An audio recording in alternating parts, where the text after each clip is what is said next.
अस्सलाम वालेकुम गर्ल्स। आज का हमारा टॉपिक है advantages of opening bank account. Bank account open करने पे किस किस को क्या क्या एडवांटेजेस मिलते हैं। अब यहाँ पे आगे लिखा हुआ है advantages of opening bank account can be discussed under following 3 heads: advantages to the banker, advantages to the government, advantages to the account holder. अब बैंकर, गवर्नमेंट और अकाउंट होल्डर्स को डिफरेंट एडवांटेजेस मिलते हैं।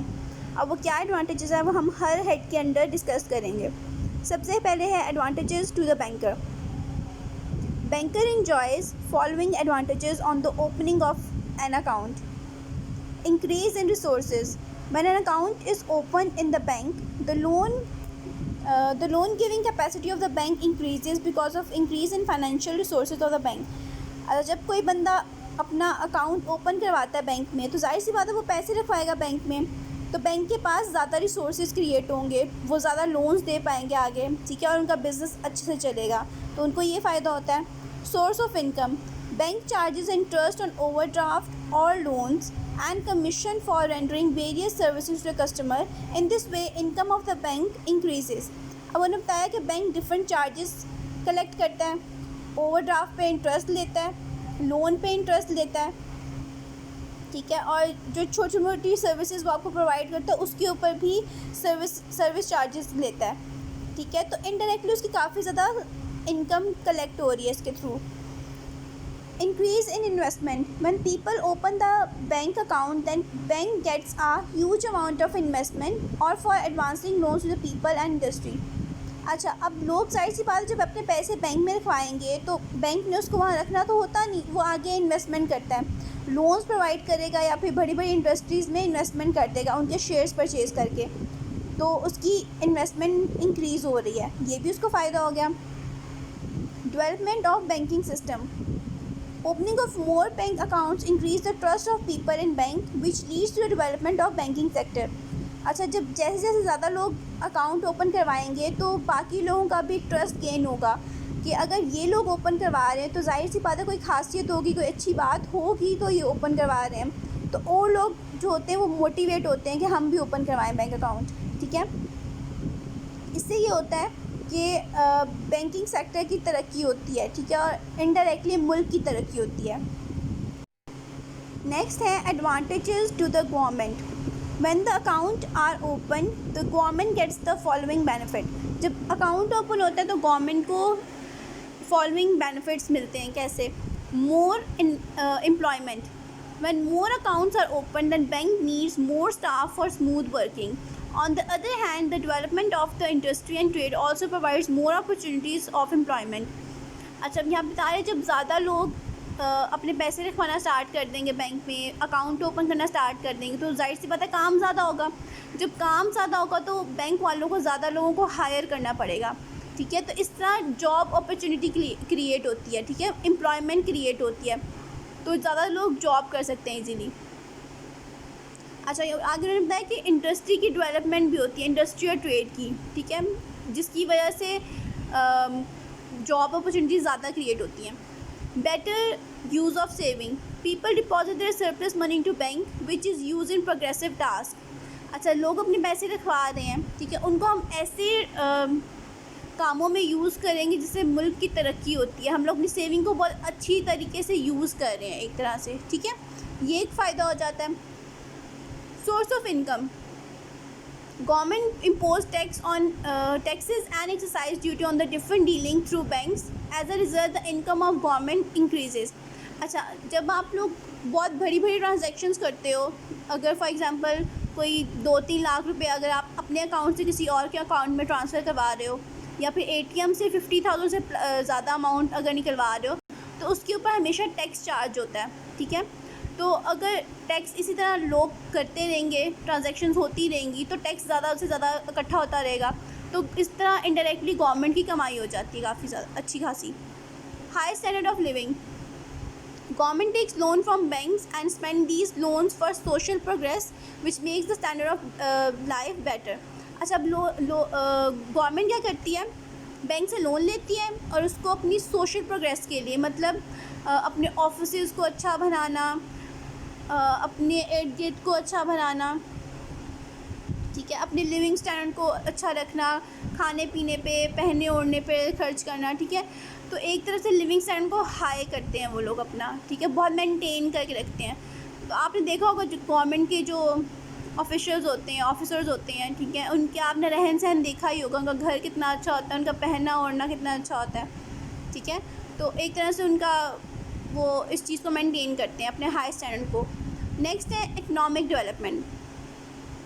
Government also obtain loan from bank for the completion of economic plans which increase the pace of economic development. अच्छा, अब government ने कुछ project start किया हो और पैसे ना हो तो वो बैंक से लोन लेंगे और उस प्रोजेक्ट को पूरे करने की कोशिश करेंगे, ठीक है। तो इसी तरह जो है इकोनॉमिक डेवलपमेंट के ज़्यादा चांसेस हैं, ठीक है। बेशक लोन ले रहे हैं लेकिन काम तो कर रहे हैं ना।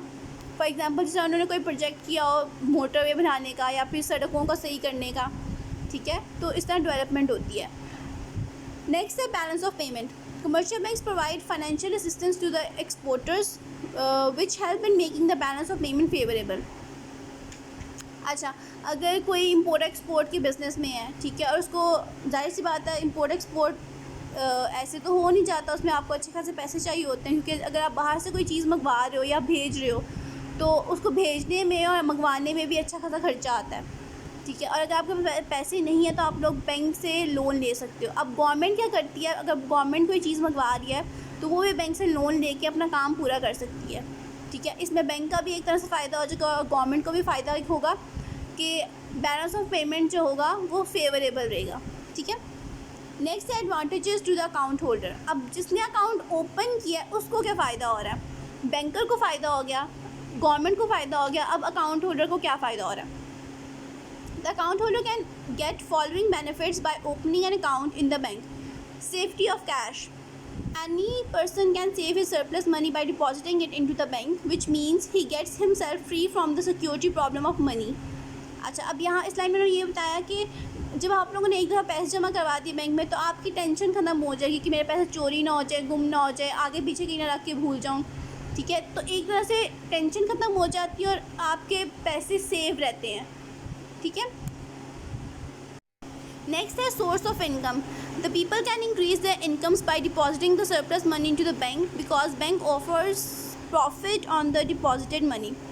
अच्छा, ये हम लोग काफ़ी डिटेल में पढ़ चुके हैं कि बैंक हम लोगों को इंटरेस्ट या प्रॉफिट प्रोवाइड करता है, ठीक है। तो अगर मैंने एक तो अपने पैसे सेव करने के लिए बैंक में रखे, उल्टा उसके ऊपर मुझे प्रॉफिट या इंटरेस्ट मिल गया, बेशक थोड़ा बहुत ही लेकिन मिला ज़रूर, ठीक है, तो वो मेरा सोर्स ऑफ इनकम भी हो गया एक तरह से, ये भी फ़ायदा हो गया। Increase in saving.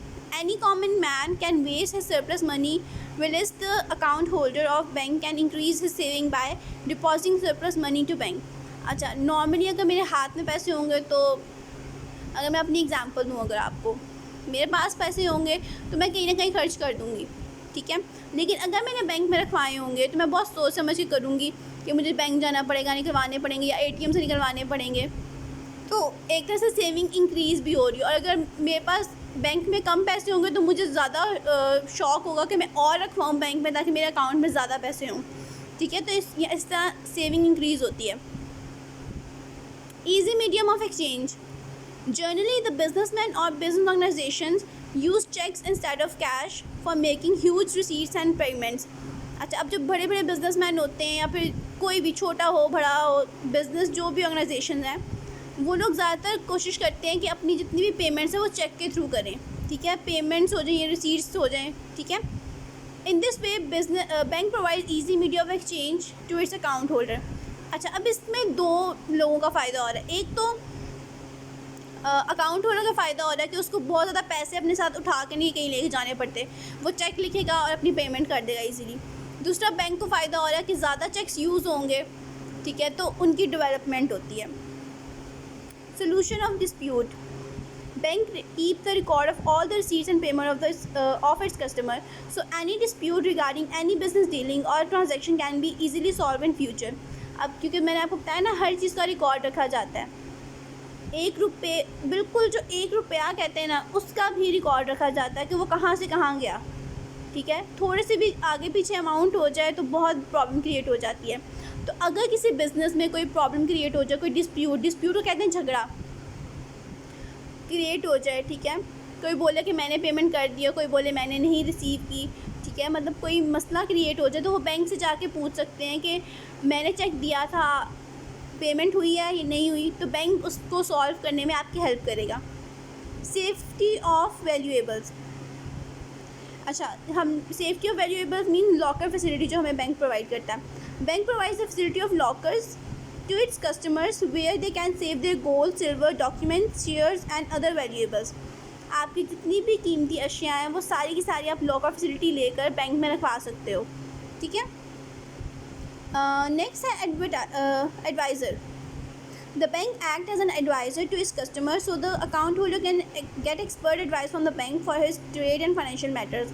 जैसा कोई न्यू बिजनेसमैन है या फिर कोई ऐसा बंदा जिसे नया नया बिज़नेस स्टार्ट किया, उसको इतनी नॉलेज नहीं होती बिज़नेस की कि कैसे रन करना चाहिए, क्या कैसे होना चाहिए, तो वो बैंक के पास जाके वहाँ से उनसे एडवाइस ले सकता है कि मुझे अपनी बिज़नेस डीलिंग कैसे करनी चाहिए, तो वो आपको बहुत अच्छी और प्रॉफिटेबल एडवाइसेस देते हैं। Discounting of bill. Normally, bank has complete knowledge about the financial position of its account holder, so it discounts its bill without any hesitation. अच्छा, क्योंकि जाहिर सी बात है आपका अकाउंट है वहाँ पे, ठीक है, आपकी जितनी भी लेन देन मतलब रिसीट्स एंड पेमेंट्स हैं वो सारा रिकॉर्ड बैंक के पास होता है, ठीक है, तो बैंक इजीली आपके बिल को डिस्काउंट करके दे देता है, ठीक है। नेक्स्ट है transfer of money. The account holder can easily transfer the money from one place to another through bank. अच्छा, अब जैसा मैं अकाउंट होल्डर हूँ, मुझे ट्रांसफ़र करना है तो मैं ईज़िली अपने पैसे अपने अकाउंट से अपने किसी फ्रेंड के या बहन भाई के अकाउंट में ट्रांसफ़र करवा सकती हूँ। The bank transfer the money through bank draft, cheques and bill of exchange. अब यहाँ पर 3 मेथड्स हैं कैसे हम ट्रांसफ़र कर सकते हैं, ठीक है। अभी इसमें एक और चीज़ ऐड हो गई है, ऑनलाइन फैसिलिटी, ठीक है। अब आजकल मोस्टली ऑनलाइन ही ट्रांसफ़र किया जाता है। पहले बैंक ड्राफ्ट यूज़ होते थे, या तो चेक्स यूज़ होते थे, या बिल ऑफ एक्सचेंज। नेक्स्ट है facility of overdraft. Bank provides the facility of overdraft to the current account holders. It means the current account holders can withdraw excess amount up to a certain limit and the amount present in the account. अच्छा, जो current account holders होते हैं उनको ये facility दी जाती है कि आप अपने पैसों से, आपके अकाउंट में जितने पैसे हैं उनसे ज़्यादा पैसे आप निकलवा सकते हो, ठीक है, और जो ज़्यादा पैसे निकलवाए होंगे वो ओवरड्राफ्ट होंगे, ठीक है, वो आपका एक तरह का लोन होगा, ठीक है। और ये एक अकाउंट होल्डर को फ़ायदा होता है कि अगर आप उसको इमरजेंसी में पैसे चाहिए होंगे तो उसको ये फैसिलिटी दे दी जाती है। Agency services. अच्छा, बैंकिंग सर्विसेज के अलावा बैंक आपके लिए और बहुत सी सर्विसेज प्रोवाइड करता है। उनमें क्या क्या आता है यहाँ पे नीचे मेंशन है। Bank provides following agency services to its account holders. The bank makes the payment of due taxes, insurance and rent on behalf of its customer. अच्छा, आपके हिस्से का आपका जो टैक्स है वो पे कर देगा, वो आपकी इंश्योरेंस की मंथली पेमेंट जो है वो पे कर देगा, आपका हर महीने का रेंट पे कर देगा आपके अकाउंट में से, ठीक है, खुद से नहीं करेगा, आपके अकाउंट के अंदर जो पैसे पड़े होते हैं वहाँ से करेगा, ठीक है, लेकिन आपकी टेंशन कम हो जाएगी, ठीक है। जिस तरह फॉर एग्जांपल अगर आप कोई एक बिजनेसमैन हो, ठीक है, और आप बहुत बिजी रहते हो, आपको नहीं याद रहता रेंट पे करना है, इंश्योरेंस की इंस्टॉलमेंट जमा करवानी है, तो बैंक को आप एक दफ़ा इंस्ट्रक्ट कर दो कि आपने हर मंथ ये काम मेरे लिए करना है, तो बैंक वो करना स्टार्ट कर देगा। नेक्स्ट है bank collect the proceed of bills of exchange on the behalf it's customer. अच्छा, ये भी आप लोगों ने बिल ऑफ एक्सचेंज में लास्ट ईयर पढ़ा हुआ है कि अगर आप कलेक्शन के लिए बैंक को दे देते हो बिल, तो वो आपके बिहाफ पर आपका बिल भी कलेक्ट कर लेगा। नेक्स्ट है bank page the bill for its customer और अकाउंट होल्डर्स। अच्छा, अगर आपने किसी का बिल पे करना है, ठीक है, तो ज़रूरी नहीं कि वो जिस बंदे को आपने पैसे देने हैं वो आपके पास आके ले, वो बैंक से भी डायरेक्टली ले सकता है, ठीक है, आपके हिस्से का बिल वो पे कर देगा। नेक्स्ट है bank collect the dividend, salary etcetera on the behalf of its customer. अच्छा, जिस तरह अगर मैंने शेयर्स खरीदे हुए हैं और मुझे उसका डिविडेंड आना है, तो मैंने अपने बैंक को बोल दिया कि मेरा डिविडेंड आपने कलेक्ट करना है, तो वो कलेक्ट कर लेंगे। और मैंने अपने अकाउंट से कनेक्ट किया है अपना सैलरी अकाउंट, ठीक है, उसके अंदर डायरेक्टली मेरी सैलरी आ जाएगी। अच्छा, ये तो एक्स्ट्रा एजेंसी सर्विसेज हो गई जो हमें बैंक प्रोवाइड करता है। नेक्स्ट है helpful for foreign trade. Bank provides many facility to make the dealing of foreign trade easy and secure.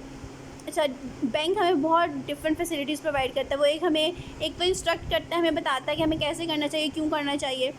फिर अगर हम जिसको पता ही ना हो कि फ़ॉरेन में ट्रेड कैसे करते हैं, उनको वो बताते हैं कि क्या प्रोसीजर होता है, कैसे करते हैं। For this purpose bank issues different type of credit letter such as letter of credit. अच्छा, एक सबसे ज़्यादा फेमस जो फॉरेन ट्रेड के लिए यूज़ होता है डॉक्यूमेंट, उसको हम बोलते हैं लेटर ऑफ क्रेडिट। यहाँ पर उन्होंने लिखा हुआ है LC, ठीक है। इसकी फुल फॉर्म है लेटर ऑफ क्रेडिट। ये लास्ट ईयर भी मैंने आपको बताया था, और इस साल आई थिंक पूरा एक टॉपिक है इसके ऊपर, वो हम डिस्कस करेंगे आगे जाके। अच्छा, ये था आज का टॉपिक। इसके आगे कुछ नोट्स लिखे हैं, वो ऐसे इतने इंपॉर्टेंट नहीं है, लेकिन अगर आप पढ़ना चाहो तो आप पढ़ सकते हो, ठीक है। अगर कोई बात समझ ना आई हो तो आप मुझसे पूछ सकते हो।